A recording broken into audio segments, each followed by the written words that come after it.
All righty, Bill. Why don't we get going? Okay. Um, Yeah, how many participants do we have right now? we have one, two, three, 7. 6, 7, 8, 9, 10, 10 currently, and we need one more Okay, so we for need quorum. 11 for a quorum. Okay, let's keep our Yeah. fingers crossed. Good evening, everyone. I'm Bill Rice. I'll be chairing the meeting. Jennifer is not able to join us tonight. Um, in the event that we don't have a quorum, we won't be able to conduct any official business. But that does not mean we can't continue with the agenda. So I'll call the meeting to order. And Jacob, could you share the agenda, please? You got it. Can everyone see this screen okay? Oh, Up I on. mean, I have it in gallery view. Sorry. All right, no worries. Um, Yep. so this is the agenda here, and in the event not one more person doesn't join, we can, with your permission, of course, Bill, move ahead from items 2 and 3 to number 4. And then should someone join a little later, we can always revisit. Okay. Does that sound Yeah, all right and for you? also I'll throw out there. I'd like to see the meeting dates, kind of at least penciled in. So maybe we can do like a provisional discussion on that. And although it won't be an official vote, let's see if we can get what people's thoughts are for the proposed dates. Yeah, I would love to discuss that. Okay, so for the meeting dates proposed in 2026, I pretty much just took that last one's incorrect. That one's supposed to be a Thursday. But they're pretty much just the first Thursday of every week. The Wednesday was an attempt to one, it was in response to the survey that we put out to try to get everyone's availability. And the Wednesday worked for folks rather than the Thursday for the folks who responded. But for Mhm. those who didn't, they couldn't attend on Wednesday. So instead, we just change it so that all of these are Thursday. Um, but again, this is the first week of the month and not what we used to do, which was the final week of each of the Okay. months. So if that is preferred, in which we do the final week, we can definitely switch it to that again. All right. So let's just ensure that you change the year to 2026 Hmm. for each of those. And you said that November 5th next year is going to be a Thursday? Correct. Yep. That last one's will be a Thursday.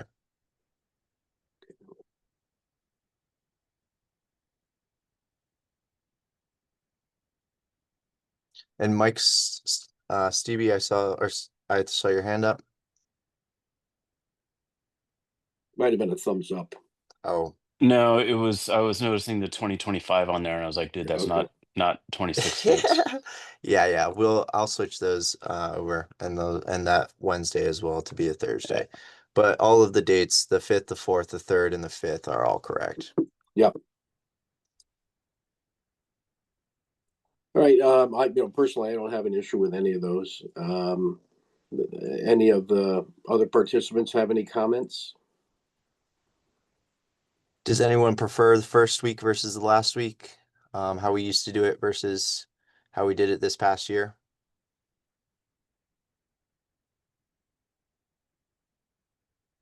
No, I don't have a preference, but I would choose the first week. I like that Okay, better. Yeah. cool. All right. Nothing else. Going once, going twice.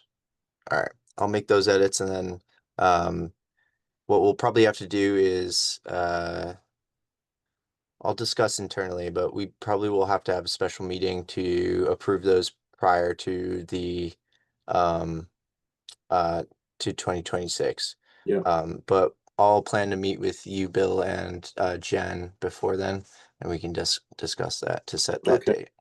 Could we consider like online voting, instead of a full blown special meeting to, Yeah. or Yeah, well, I think that makes a lot of sense. I mean, unless something super pressing comes along, which um I suppose it might. It's something we consider. We'll definitely talk with you and Jennifer, because the only other thing I can think of, which wasn't on my radar until you said that, is the special session is likely happening based on what I've heard, and it's going to involve housing. And so there's maybe an opportunity for us to share the impacts of the legislation when it comes out with you all.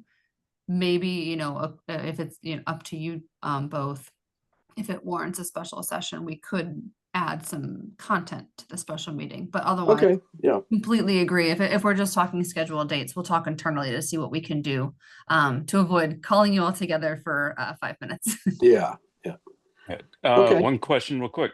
If we've got a meeting going, can we just make a motion to suspend the rules in order to affect the adoption of the meeting dates for the year? So for the sole purpose of putting those into place? I don't know. My guess is probably not, because in order, from my understanding, you would need a quorum to even be able to vote on that, but I might Oh, be true. You mistaken. got it. Now you Yeah. got it. Okay. Okay. I was trying to get around it. Yeah, I sorry. like your out of the box thinking. If I had it my way, absolutely. But yeah, unfortunately, I think we'll talk and we'll probably get that online thing going. So um, okay. With that being said, the next item is a presentation by us on third places, and we're hoping just have kind of a lax a conversation and intimate conversation afterwards. So with that, I'll pass it to Kyle to start us off. Okay. Hey, everyone.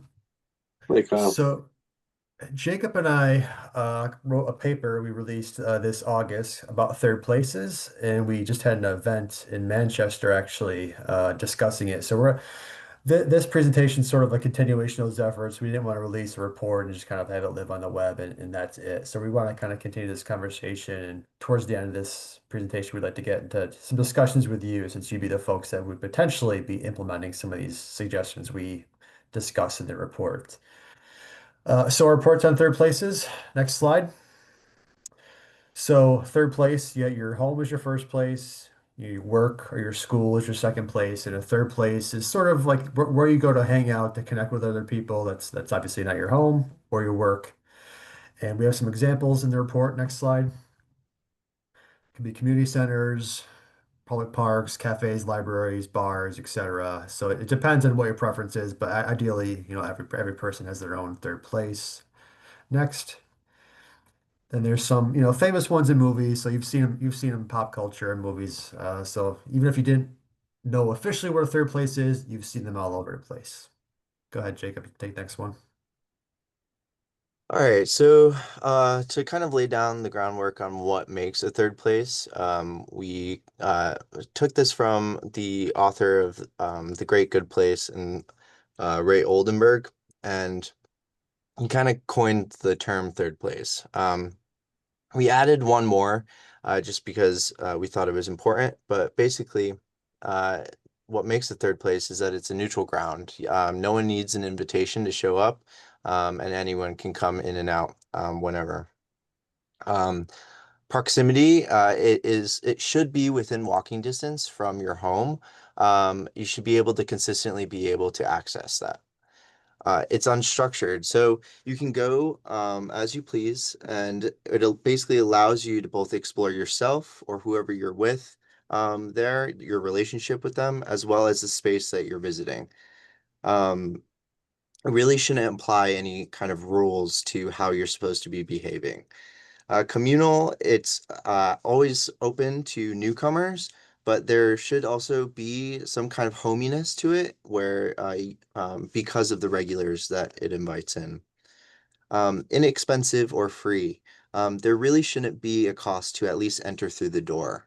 Typically, your cafes and your bars, obviously, you can volunteer to pay for a drink or something, but for the most part, you should be able to enter and converse without having to pay anything. And it's consistently and reliably active. You should be able to rely on this place to go find other people. If you're feeling like you want to be social, this is a place that you should be able to go. And the last one is it's social. Conversation and laughter should be the main activity, and you shouldn't feel like you can't converse or be a little noisy because no one else is. That should already be happening in this space. Yeah, so the metaphor we like to use for third places is why they're important is we call them social infrastructure. Like we know what traditional infrastructure is, roads, bridges, water, sewer, electrical grid, all that good stuff. So there's a certain physical component to this social infrastructure, but the point is these physical places are what bring people together to socialize and connect with each other. So like that's sort of like the working metaphor about why we think third places are important to have and to encourage in our communities. And then as part of the paper, we go into a few pieces of data, demographic, public health data, just to show why the social connection element is important. We can go through those real quickly. Next one. So demographically, the data piece that stood out is the number of one-person households that have doubled since the 60s. So the good side of it is people have more choice and opportunity to live how they want. But the flip side is some of those people can become isolated if they live by themselves. So it's just a dynamic to be aware of. Next one, screen time. So you can see in 2008, the blue bars, you see the increasing blue bars going back to 2008. That's basically the invention of the smartphone. So we were spending more and more time on our smartphones over the past 15 or so years, up to about 3.5 hours a day now. There's also time use data. So they survey people about how they spend their minutes per day. So you can see, go back to 2003, the top chart, we spend a lot more time alone than on the bottom chart, we spend a lot less time with our friends. So over that same time period, you see like a diverging trend in how we spend time with our friends and ourselves. And then there's also friendship data. So they poll people on like their friendships. So in 1990, the number of people that reported having three or fewer friends is about 27%. Just recently, it's about double that, 49%. So very concerning, kind of sad trend that we're seeing in the friendship reporting data. And then there was a significant public health report done by the U.S. Surgeon General's office looking at this. They're calling it an epidemic of loneliness and isolation. So just a few highlights from this report would be they report about half of U.S. adults are reporting loneliness with very high rates among young adults. They have found that loneliness and isolation are more widespread than smoking, diabetes, obesity, other public health hazards. And one particular kind of jaw dropper for me was they found that extended isolation and a lack of social connection can be just as bad for your health as being a heavy smoker, smoking 15 cigarettes a day. So that has the same kind of impact on mortality. So very, very concerning trend. And then the most recent data we found that kind of connects the threads on place and friendship is that they found, I'll draw your attention to the blue bar that Jacob just highlighted. They found that people with no close friends or one or two friends are more likely to have no access to physical space to gather and meet with them. So it's sort of like drawing a correlation between having physical spaces to gather with people and the number of friends that people are self-reporting. And next slide. So this is the report, and you can access it via the QR code. I'm sure we can drop a link in the chat. And then Jacob and I drew up some preliminary strategies and tactics for towns who want to pursue this work to consider for their own communities. And Jacob can cover that section. So we wanted to tier the solutions because we understand our municipalities are at different spots and can invest different amount of resources into doing this.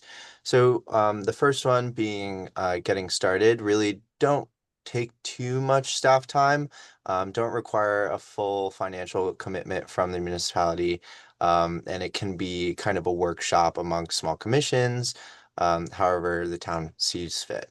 The taking the next step solutions are more for communities that really are looking to do just a little bit more and maybe commit some staff time to doing this. And the last one is all-in actions. These are things that really are going to work the best, but also require some regulatory changes, capital investments, and probably some outreach efforts as well. So to go through each one, The getting started solutions. The first one was pretty obvious in terms of just take inventory of what already exists. The best way to kind of be intentional about how to preserve old school diners and different spots like that are to know that they're there and work with the folks who own them. Um, Take time to brainstorm what third places that you want. What spaces might be needed by the community that currently exists in your town. What would make the area a place for people to hang out and want to hang out in? And does your community have demographics that would benefit from having specific space to come together?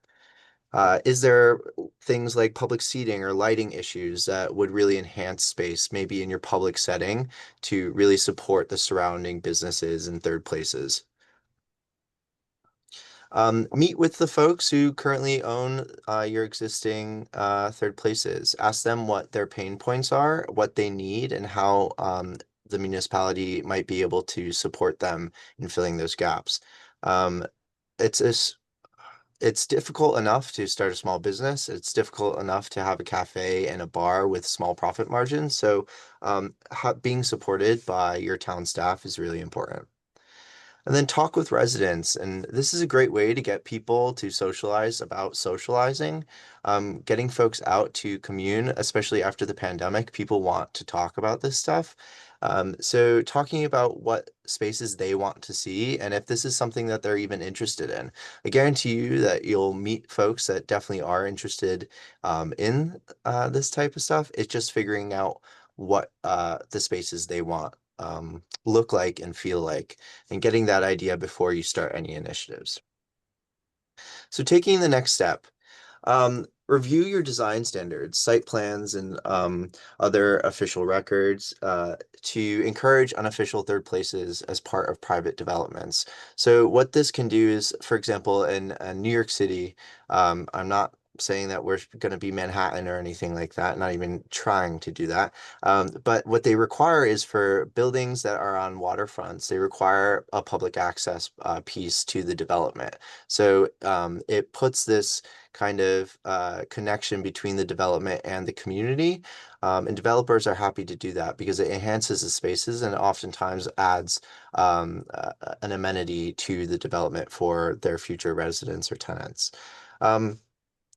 Other ideas are pocket parks and gardens that might add to community enhancements from these private developments.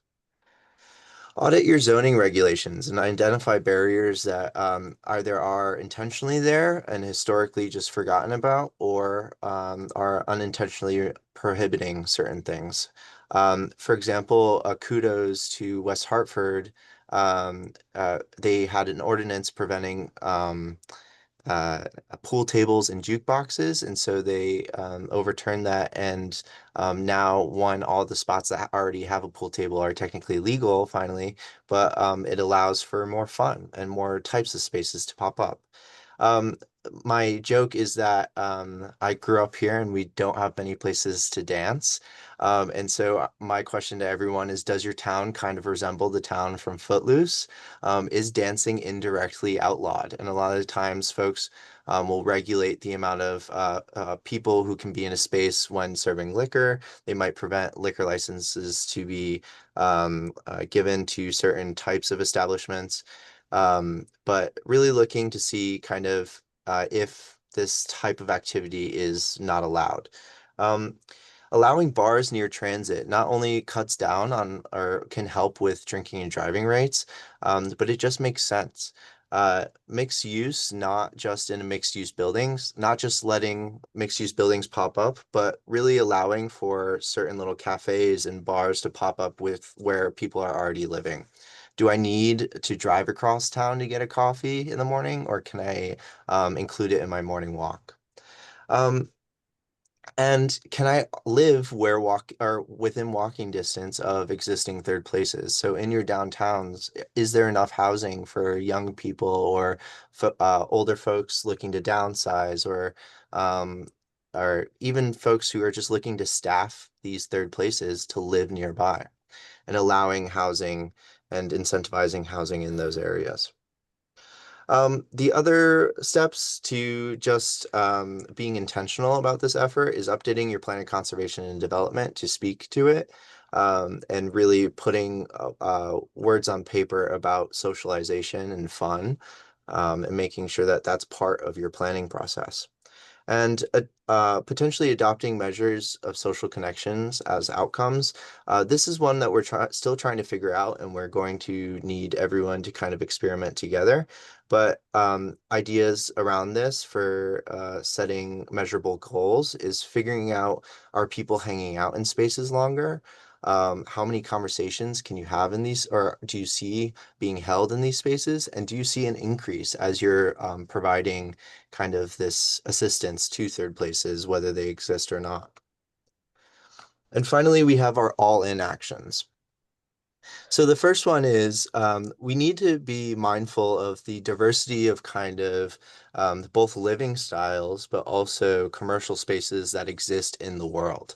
Not what we're traditionally used to, but the first example that I use is that the average ramen shop in Japan is 385 square feet, and the average cafe is 600 to 1,000 square feet in New York City. And they're extremely successful, and they add this kind of vibrancy to the streetscape. But typically they are not allowed or legal in most of our municipalities because we require too much floor space for commercial uses. So by creating that flexibility to allow smaller commercial spaces to pop up, we assist with different third places that might already have small profit margins, and don't really need that amount of space to operate. A great example of this as well is in West Farms Mall. I attribute part of its success in the West Farms Mall for providing this diversity of space and the smaller vendors being able to maintain themselves there because they don't have every single space in the mall being equal in size. Those spaces are typically smaller and require less rent.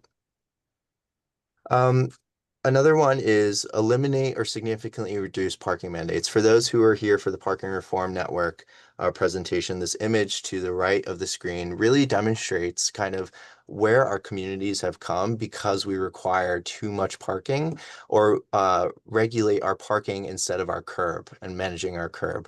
And so we really see this erosion of the traditional Main Street or the traditional kind of community-oriented streetscape to favor things with a parking lot in front.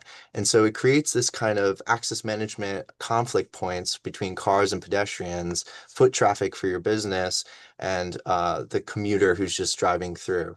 And then we see this kind of daunting space being developed that really doesn't feel comfortable to hang out in. It makes me feel like I should get in and I should go home. And that relationship we need to change. So can't stress this enough how important that is. Proactive public investment, widen your sidewalks. Shovels in the ground projects like providing parks and plazas that really enhance the space. Even though they're not these private third places, they're public third places where people can linger and hang out that really do support the foot traffic and the ability to hang out and shop a little longer for our other third places. I can grab my coffee and go sit in the plaza, or I can grab my salad and eat lunch in the park. These are really important to supporting the private side of third places. Comprehensively evaluate your permitting process. Unintended roadblocks are often high fees, just long waiting times.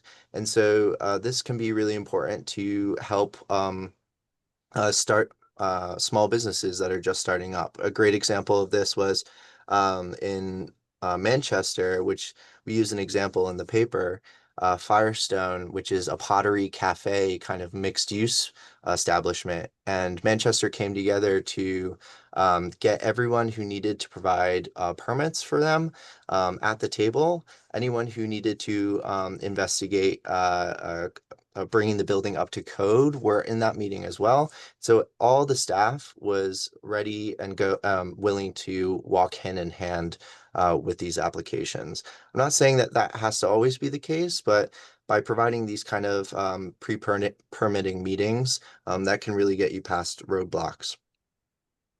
And support programs to prevent quality of life concerns. So, excuse me. This one is to, frankly, address noise complaints. While we were talking about dancing, there's always going to be the complaint of this establishment creates too much noise. And so we can really help out with this by good placement of the land use, but also a great example is the 311 system in New York, which basically provides a community liaison to uh, help the conversation along between the property owner or the business owner and the person filing the complaint. And what that does is it prevents closures and it prevents these unnecessary costs to the businesses that often run these businesses out of our region. And so instead of a police officer coming and shutting down and them losing all their profits for the night, they basically can work things out, lower the volume, and really make the most of the night still. So that is just a measure that we wanted to include to consider for maybe a regional service in the future. But it is nonetheless important for the success of certain types of third places. And again, this is the report. So if you wanted to read more, feel free to scan the QR code. And I think we already threw the link in the chat, but I can make sure that gets around as well. And with that, I think we open it up to questions and comments. So I'm going to stop sharing. And if anyone has a favorite third place they want to share or an iconic one for the region, please feel free to do so. Jacob, I was very interested in one of the slides. The one I think it had to do with the amount of screen time. It was the inverse relationship. I can't remember what this the axes were. If you could bring that back up. Will do. This is the first I've ever heard of the formalization of a third space or a third place. It strikes me as a very interesting concept. Yeah, I think the point is that we're living in this tech boom where Yeah, everything's becoming online, and so it's more attractive to stay home and you can get that social connection online. yeah, But over the years, we've definitely seen the decrease in these kind of the classic diner and all these spaces that used to be where folks would get together and kind of hang out. Yeah. converse. Exactly. So So there was yeah, another one that had two charts on one page. you got That's it. the next one, This Jacob. one? Yeah. Yeah, Yep. okay, we spend more time alone. Look at that skyrocketing, huh? So that was leading up to the pandemic, I see, Kyle, right? Yeah. Yeah. So even before the Yeah. pandemic, this phenomenon was happening. Yeah. Yeah, and I think it accelerated. I mean, obviously, I think they probably stopped collecting data at 2020 for those reasons. But yeah, Yeah, it continued. It probably skyrocketed even more, right. Yeah, everybody obviously. was isolated for sure. Yeah. With all the work at home, people losing their jobs. And how about that other statistic that you shared about the percentage of single person residences? Is that what it was? Uh, yeah, One single person person house. households. My Yes. God. So in the 60s, it was about 13%, and it's about 20, 27, 28% now. Yeah. Is that do we have an aging population that's contributing to that? Do we know what demographic is most influenced or I suspect part of it is people who never marry, so that yeah, that might be okay, part of it, or people who are divorced and they form their own household. That might be part of it. So maybe a lower marriage rate, higher divorce rate yeah, probably is a factor. yeah.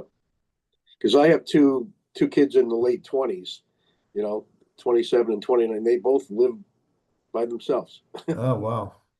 Uh, I don't know. I guess that's what they want because that's what they're doing. But huh, Yeah, I think it's a two side of the same coin, right? Like a lot of it's people living being able to live how they want, but for some people over time it may be isolating at times. So right, just something to be aware of. yeah. Yeah, I don't think we're looking to basically make it so that people are living with other folks, but more Yeah. so meaning that this leads to them spending more time alone. So to have that other space outside of the home to get together, meet friends, Yep. um, that what we talked to a little bit about in the presentation in Manchester is that uh, in high school and college, it's really easy to make friends because everyone's in the space together. You can Hmm. easily walk in to someone that you're friends with or make those connections. But when you become an adult, it's a bit trickier, and because we don't have that kind of walkable campus feel, or not everyone in the same space. So trying to be intentional about providing more spaces like that for folks to rely on, to be less socially awkward and make friends, I think is really important. Yeah. Yeah. The other thing that comes to mind is AI friends, Yeah. where people are psychologically they think they have friends or a very close friend, and it's just you know uh, Yeah. just a program.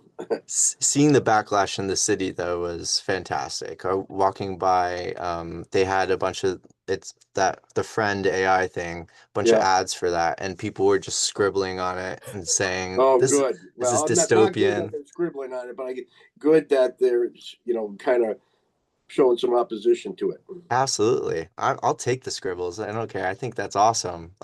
It's like public You just hear participation. you hear about the poor person who's living in their parents' basement, and maybe not a lot of social interaction to begin with, and then they get tangled up with one of these AI friends, and it's just like a downward spiral. Yeah. Yeah. Wanted to I'm curious if folks have other comments, or as Jacob said, third places that you particularly love in the region. I wanted to make a comment too that the pandemic surely exacerbated a lot of the sort of data points that we're looking at, and going to that, I think it was the first one regarding screen time. Like it actually cuts off, I want to say 2018. So like even if you were to sort of throw out the pandemic years, I'd be very curious to see what screen time is, from 24 and 25, because I have to imagine the pandemic created a trend for folks, that maybe it's less than it was, in those 2020, 2021 years, but it's still probably higher even than we saw in 2018.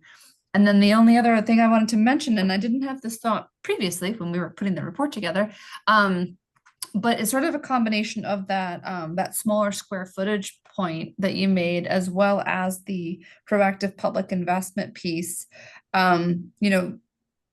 Towns sometimes take on their own programs, whether it's a facade improvement program, or New Britain has a demolition program, as I understand it.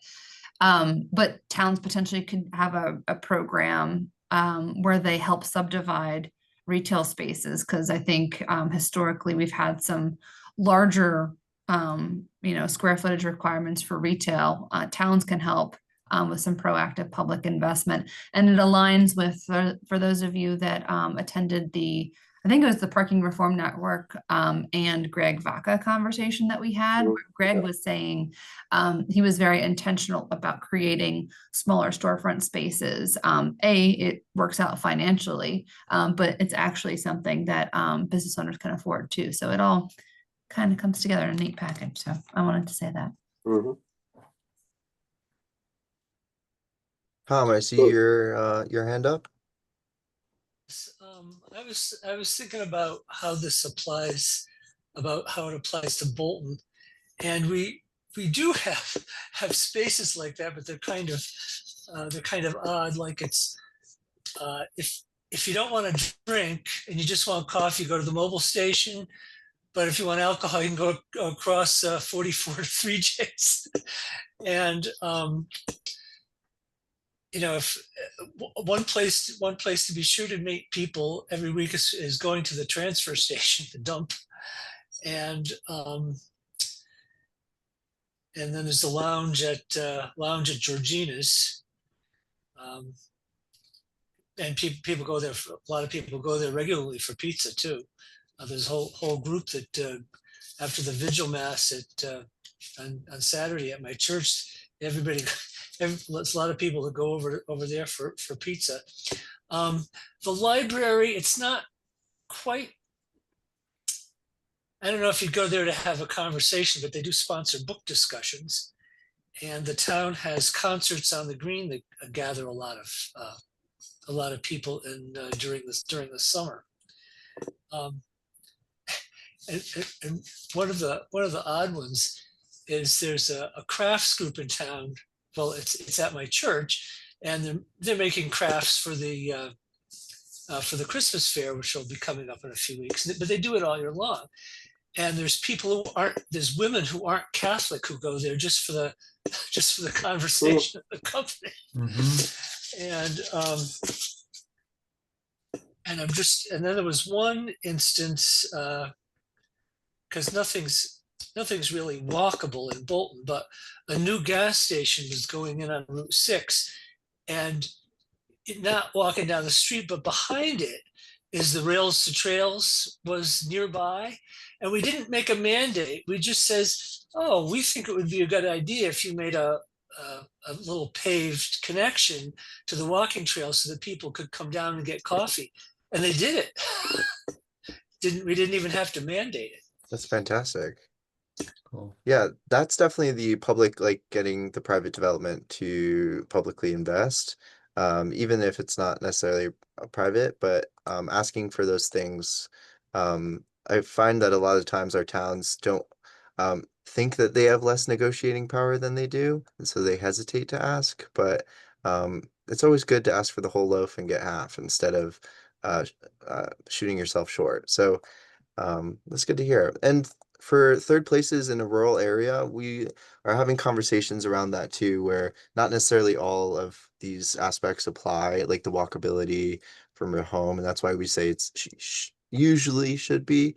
But the pizza place and even churches definitely do fall under third places. And a good way to kind of I guess make it walkable, even if it's not walkable from your home, is placing them kind of in a centralized area. So even if your third place isn't the pizza place, but instead is the library or the church, you're probably still running into people from that pizza place. So centralized development definitely helps with that too. Other comments, questions, favorite third places? Go for it, Meg. I had a couple of thoughts. One thing that wasn't really mentioned was how important it is for the town, say like rec department or senior services departments, to be involved in kind of brainstorming how to create activities or groups or events that will bring people to these third places. Because as a recent retiree, very recent retiree, I have become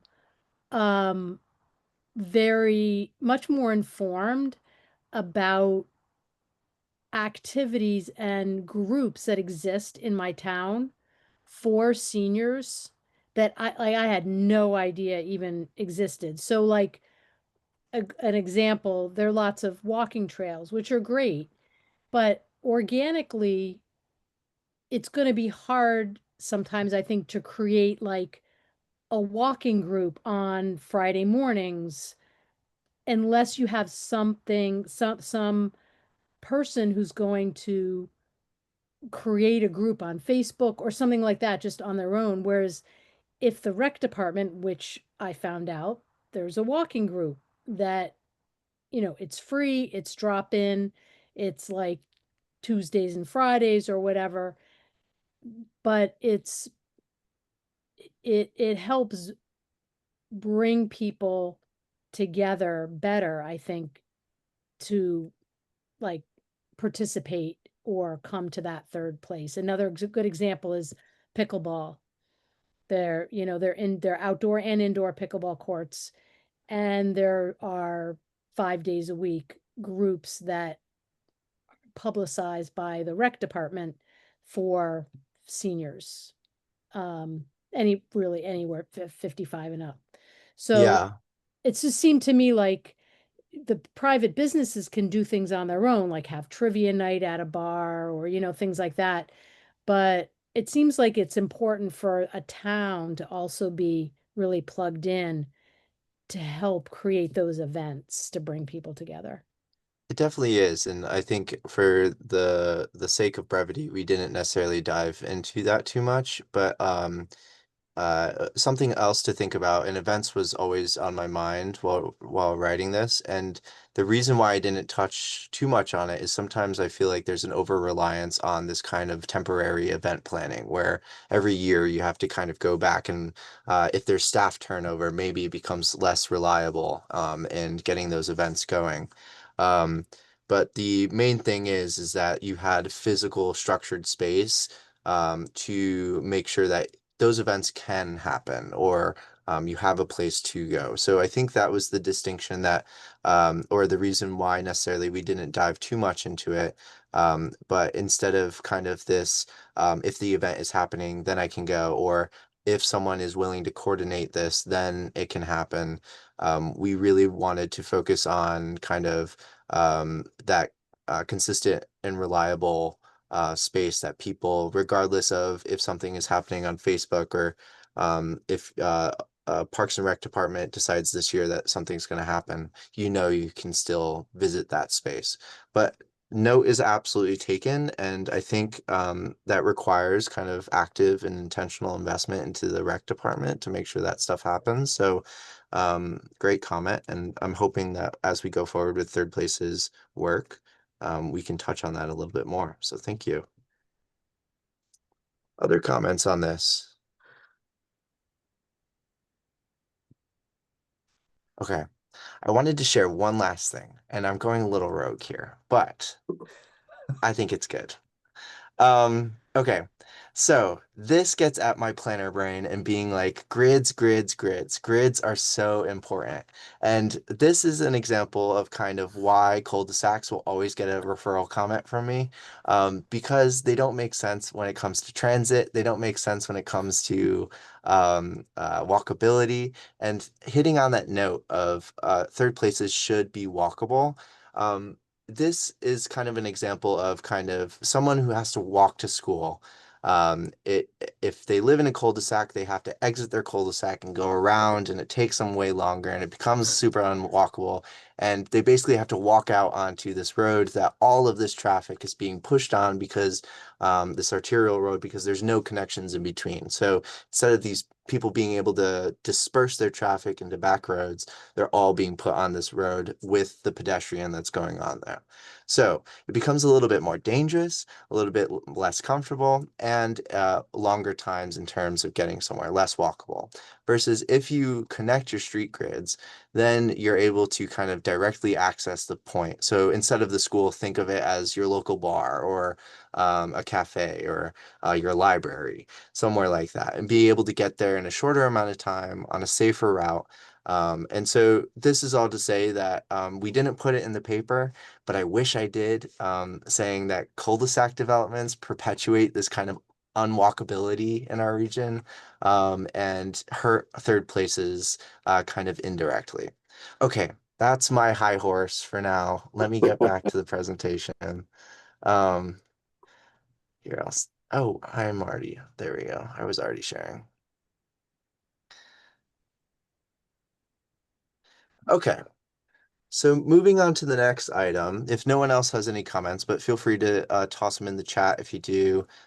Share your favorite third place with me anytime. I'm collecting that data, and hopefully I can make a regional map of regional destinations or something like that in the future. But anyways, we have some CROG updates for you. For those who missed the prior meeting, we mentioned this before, but we are now crogct.gov for our emails.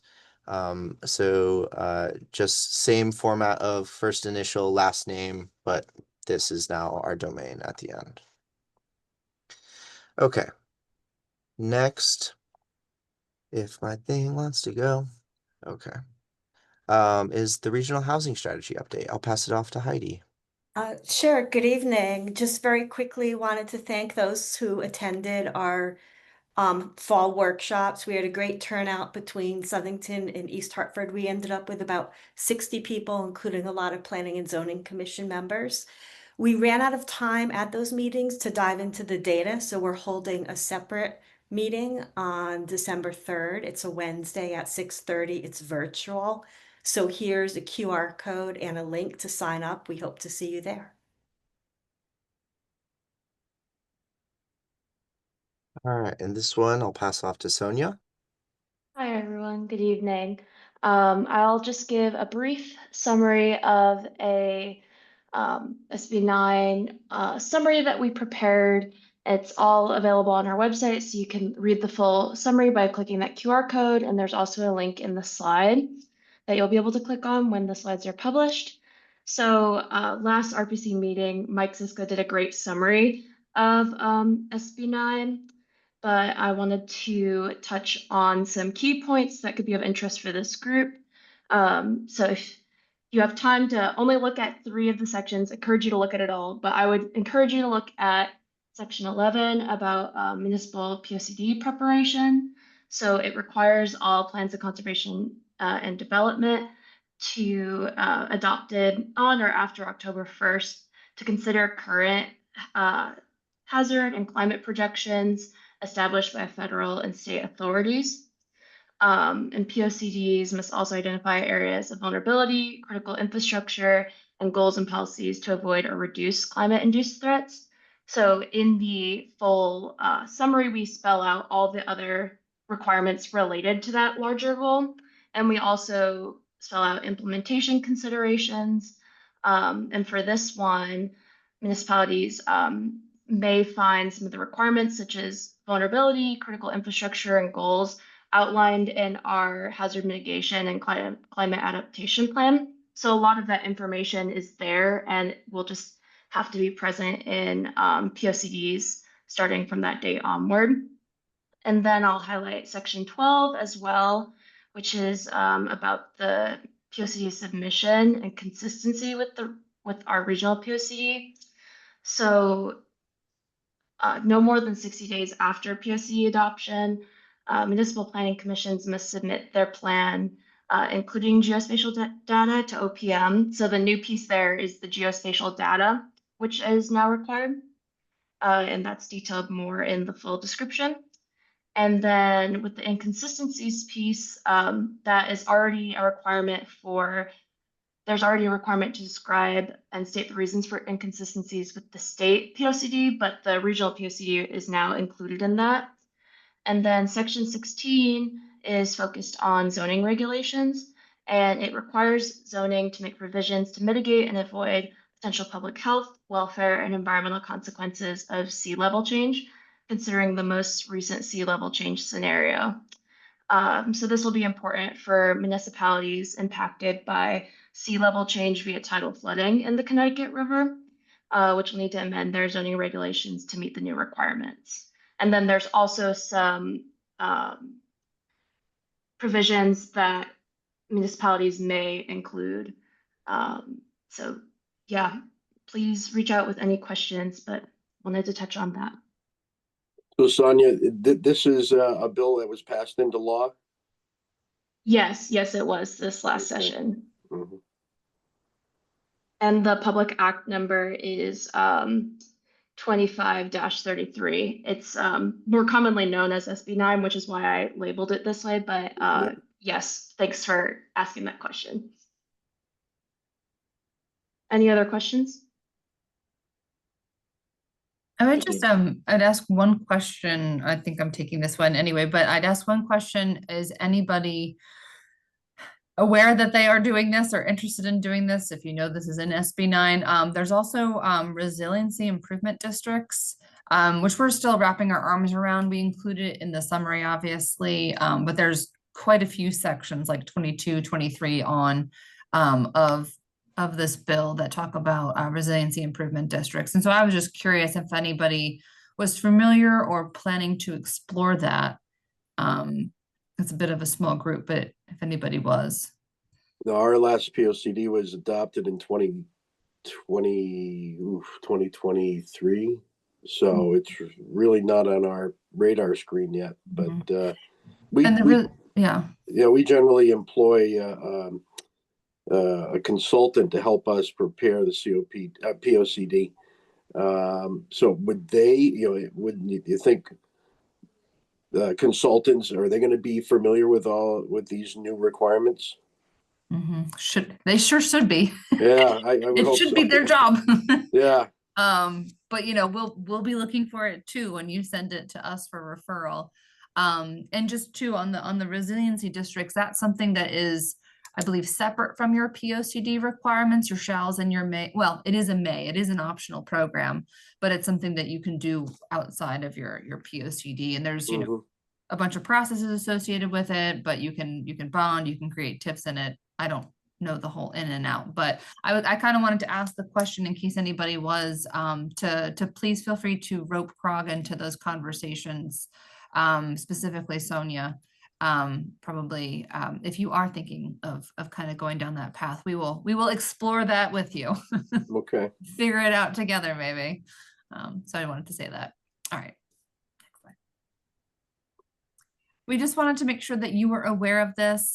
So that's the Connecticut Affordable Housing Conference. I think it is their second annual conference that they're doing. It's being put on by Partnership for Strong Communities. So it's 2 days. It is a free event. It is virtual.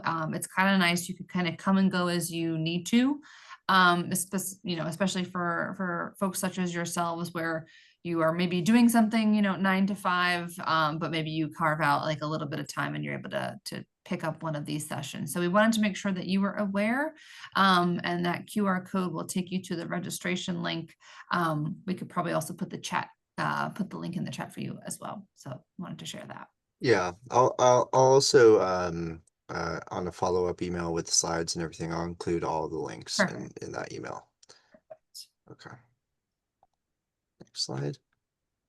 And we just wanted to make you aware of 2 other meetings that are transportation related for our Priority Pathways Regional Bicycle and Pedestrian Network Plan.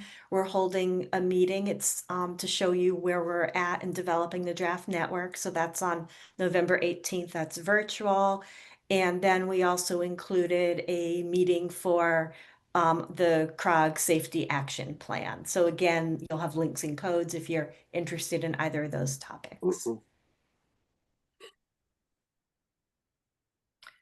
All right, Kyle, you can take this one if you'd like, but CROG wanted to share that I'm not sure how many of you are familiar with CMDA or the Connecticut Municipal Development Authority. It was established in a prior legislative session. It's got funding set aside for it, sort of a first come first serve, but basically it's a statewide initiative that's its entire sort of purpose and priorities to create more housing in definitely TOD areas is one of their focuses, but as well as downtown. So even if you're not in a TOD area, but you've got a downtown and you're looking to increase housing, there is a zoning aspect where they look at your zoning and they determine, if it's actually going to increase housing, and then they determine these boundaries, but basically it makes you eligible potentially for funding. So it's a potentially really impressive and important program that's getting off the ground. So CROG has recently designated Kyle to be our liaison to CMDA. So if you want to have a conversation with CMDA, we're telling the towns to feel free to loop Kyle into those.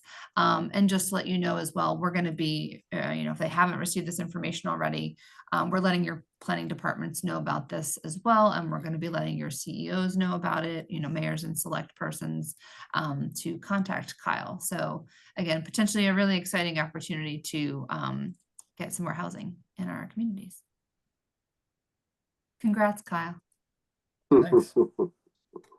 Okay, so it's that time of year where we're going to need new RPC appointments. So if you want to renew your appointment to RPC, just let your planning staff know. I'll be in contact with them to get a list of contacts. We just need it before that first meeting in 2026 that we'll establish in a bit. The last thing is we're going to start asking just for all commissioner contact information from your staff, just so that we have it on file. Should trainings and different things like that benefit all commissioners, will be able to contact them.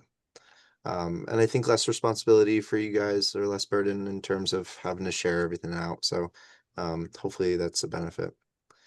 But yeah, I'll get in touch with them. Just letting you know that that's going on. Okay. All right. So for zoning referrals, this is pretty quick. Nothing big to report on. Something to mention is Canton is doing something that, or has a petition in that we're seeing a decent amount of, which is allowing first floor or housing on the first floor in main streets and downtowns. This is something to just watch. I guess where you're putting it specifically. But areas like Norwalk a while ago had to constrict their commercial areas, and did end up allowing more housing on the first floor, and it really helped their downtown, because it kind of centralized where folks were going for that commercial shopping. So it can be great, and it can also be a little hurtful if it's done wrong, but for the most part, we're seeing it done accurately and well from a number of our towns. Another thing to note is uh, we have a POCD in from Summers. I'm not going to be issuing a large comment on this. It's just going to do the no regional significance, because this is really just an update to kind of check the box that they're getting it done. Basically, they're running out of time, and they kind of just need it to be approved. So no major changes are being made to the plan. Instead, they're looking ahead to their next date to plan for the POCD in the future. And that's pretty much it. Nothing else that was regionally significant. All right, and we're at that part of the meeting where if anyone wants to share what's going on in their town, feel free to chime up.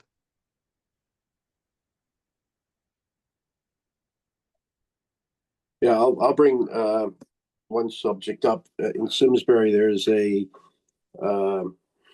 apartment development being built. For those of you know the town, it's on Iron Horse Boulevard, kind of adjacent to the Simsbury Performing Arts Center. It's going to be a nice spot for people to live. Walkability is pretty good. Access to the performances in the summer. They probably just sit on their little balconies and listen to the music. But I had the opportunity to talk to the developer last week, and asked about affordable housing component, and what his thoughts are. And he said, well, right now there are none. Now the Simsbury since changed the zoning regulations such that above 10 units, or I can't remember what the threshold is for a new development. X amount have to be affordable by the Connecticut statutes. But he went on to say two things. He said, "Look, I'd love to have 10 or 20% set aside for affordability purposes. But what that does is it drives up the cost of the market rate units. Because he's still got to meet all his debt obligations and things like that." But he did mention that he was pursuing some state funding, which I thought was pretty good initiative on his part. And he also, this was during a planning commission meeting, kind of floated the idea of some tax abatement on any units that were identified as affordable. These would not be deed restricted or anything, so it wouldn't go into the tally sheet to calculate the percentage of affordable housing in the town. But it kind of made me feel good that at least he's trying to make something happen. But we get the same story from developers. It's like, okay, we can do it, but we're going to raise the cost on the other units. It's kind of like squeezing a balloon. So I'm curious to know if similar conversations are being had in other towns on that subject.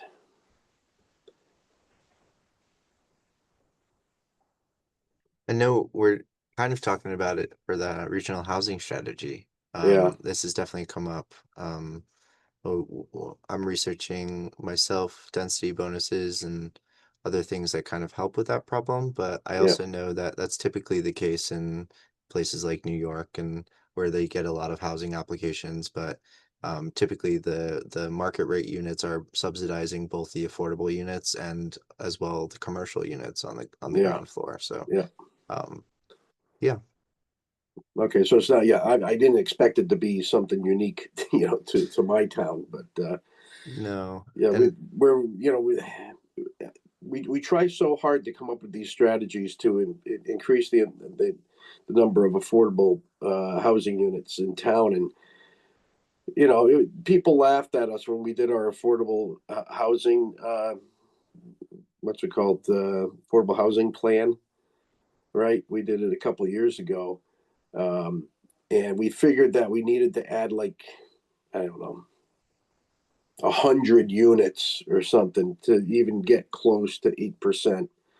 And we said, well, we're never going to do that in this 5-year period of the affordable housing plan. So we said, let's just do 10% of that. So maybe it was 90 units. And we said, let's add 9 in 5 years.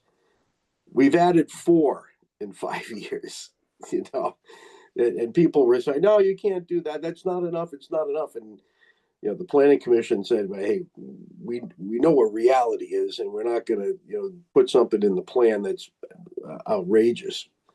But yeah, we're still struggling. yeah, you're not alone. I think it is definitely a process in figuring it out. The percentages we're seeing referrals and reducing percentages at a request for by developers. I think it takes a decent amount of toying around. The debate in larger cities is that some planners are very pro housing and you get the housing units, but they're all market rate. And then you have the affordability advocates come out and say, you're not doing enough. Mhm. But at the end of the day, I think find some solace in that adding more units, adding more stock does help. You're increasing the diversity of types of housing in the region. And the more stock we have, the closer we are to making the general market more affordable. So Okay. Yeah, I see what you're saying. long game, it's still good, Yeah. And Heidi made a comment in the chat. I don't know if you want to speak to it or just leave it.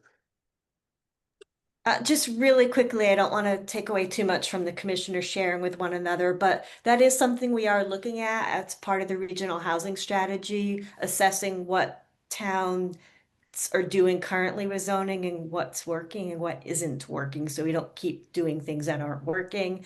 But really the big eye opener is that state funding and subsidies are needed to develop the affordable housing. It's the market's not going to take care of it. Mm. All right, Sandy, I think you had your hand up next. Yes, I did. I just wanted to say that Canton is beginning to go into its POCD process. We're just getting our people together from the various commissions and looking for a consultant. We have some funding for that. Certainly, SB 9 has been discussed in that regard. And the information tonight was interesting. I'll probably be looking it up to read the PA 2533 in full. In addition, affordable housing is always on the table, and hopefully it'll be part of this POCD in a more realistic way.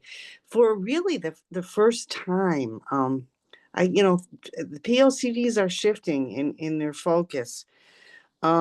We are recognizing that this will be a several-year process, of course. You want it quick, but it usually takes a while. So that's all. That's my update. That's the big thing with us. We're going into that process, and hopefully it'll go well. We'll keep you informed. I'm looking Well, forward. if you find the magic recipe, Sandy, let me know, please. Yeah. We talk about it all the time, and we have talked about it. I can't really be specific. I can't recall, but with contractors who are struggling with this also. It is very hard to develop with this in mind, and it does raise the cost on the market, the market rate. So I don't know what you do with that. The state indication that maybe the state has an answer. I don't know. But anyway, that's where we are. Thank you. Thank you. Looking forward to reviewing the POCD. Thank you, Sandy. And Chris, I think you're next.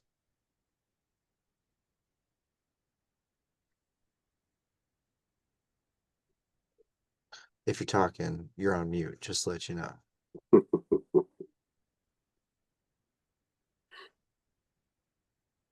All right.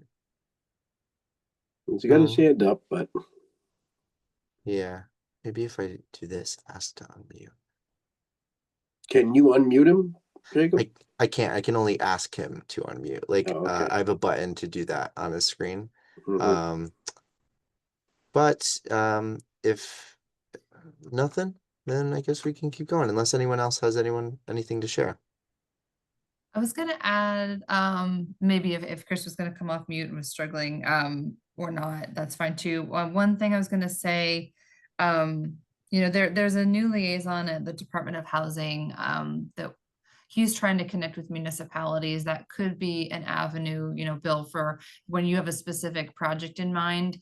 He is able to, he's got like a understanding of the various programs that they have to help developers be put in touch with the right people with the right programs. But it's also an interesting question that we've had as part of the housing strategy, as far as, what is the state offering when it comes to housing, and specifically affordable housing? I think they do a lot on the voucher side, which is not the side that like RP and P&Zs rather see. It's not the side really that the municipality sees.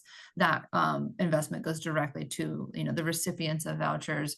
They do have more sort of development related programs, but it does seem to be two things in particular.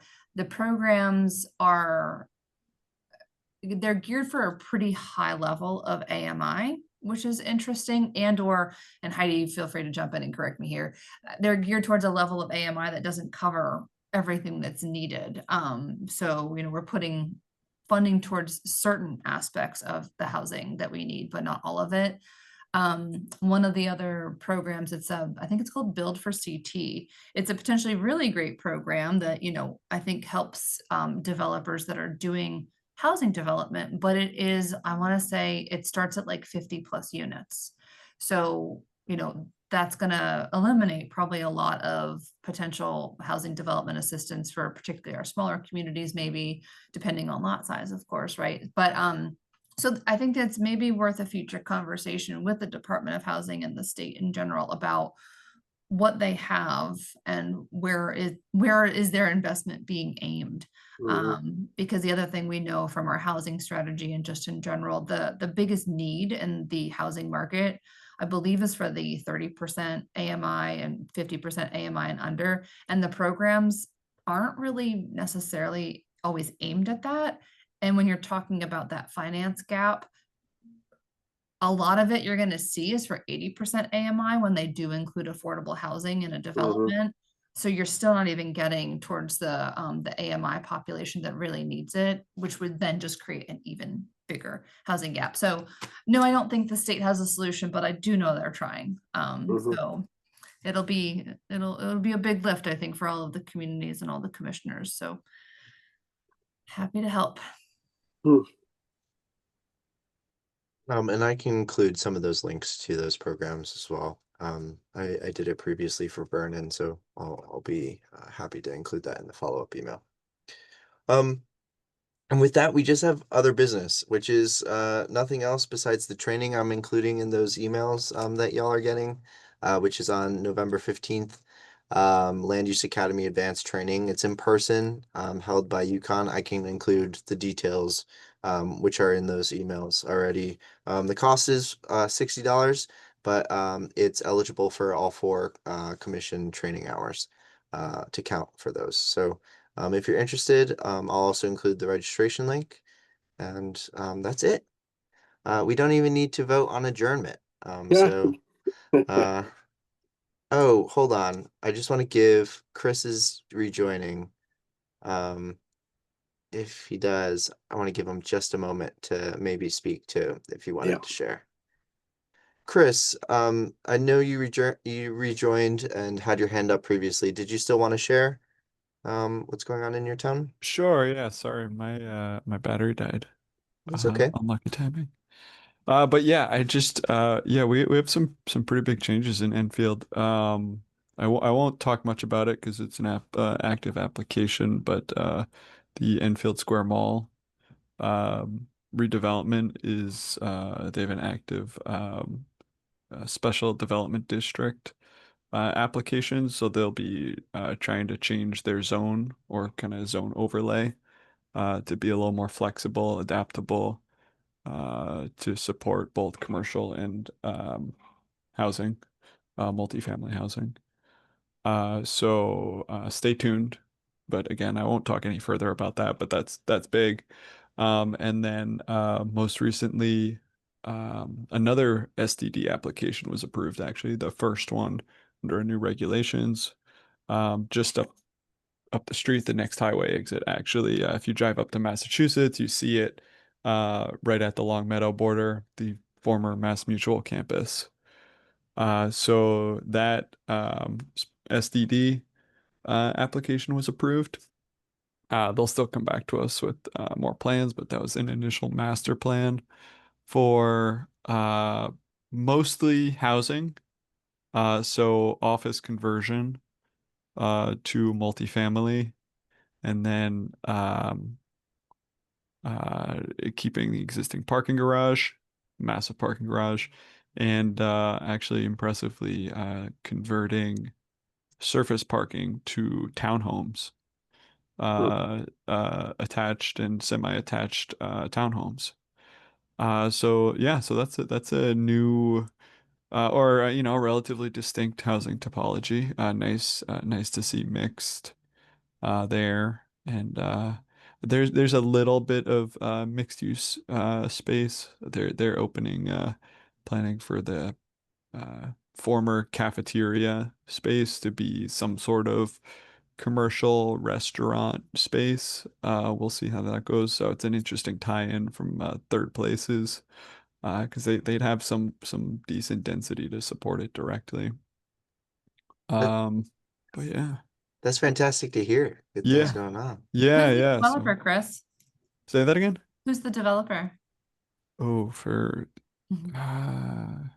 their name escapes me for I the could mall. follow up. I'm curious. Yeah. Yeah. We're hearing that more and more. Or for Mass Mutual, sorry.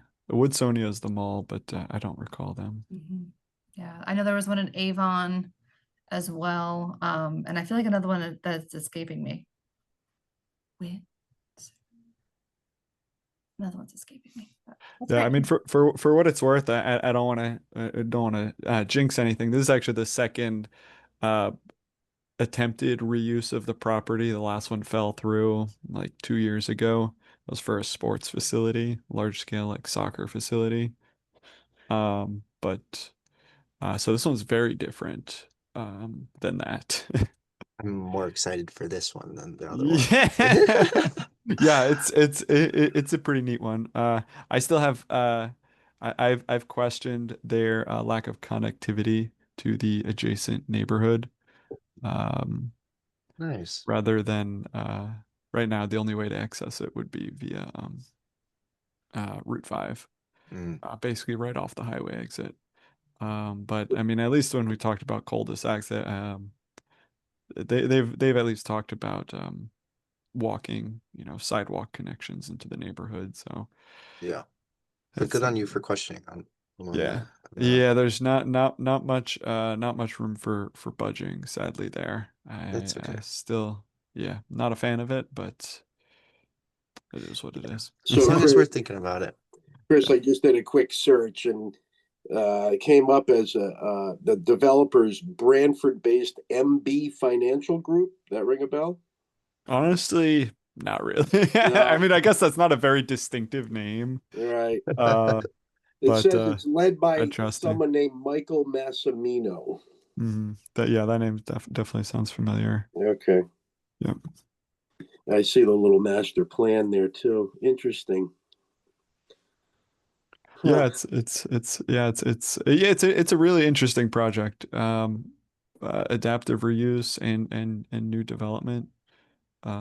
It's a really interesting mix. Actually, one of the office buildings is too big for housing. So what they'll do is they're planning to punch a hole in the middle. Yeah. Oh, I see that. Yeah. I Like a know that's courtyard. been done. I just didn't know that it's been done in Connecticut. That's Yeah, awesome. Yeah. it's really really fascinating, and I'm curious to see if the floor plans will change because I mean I think it's just tough with the commercial building, but there's like 1,600 square foot like one bedroom units planned in there. Crazy. Yeah, it's Well, insane. looking forward to seeing more on that. I know Enfield's staff has been really good at connecting with us, so we're planning to connect on third places and things like that in the future with Aaron and your other staff. So yeah, I'll keep an eye out for that. Thanks for sharing. Yeah, thank you. All right, with that, I think we're good to go. Everyone have a great rest of your evening, and I'll be in touch with all the links from tonight and then eventually voting on the meeting dates for next year. Yeah. But all right. Great. Thanks, everybody. Thank you. Take care. Thank Take you. care. Thank Bye you. bye. Bye-bye. Bye. Bye, everyone.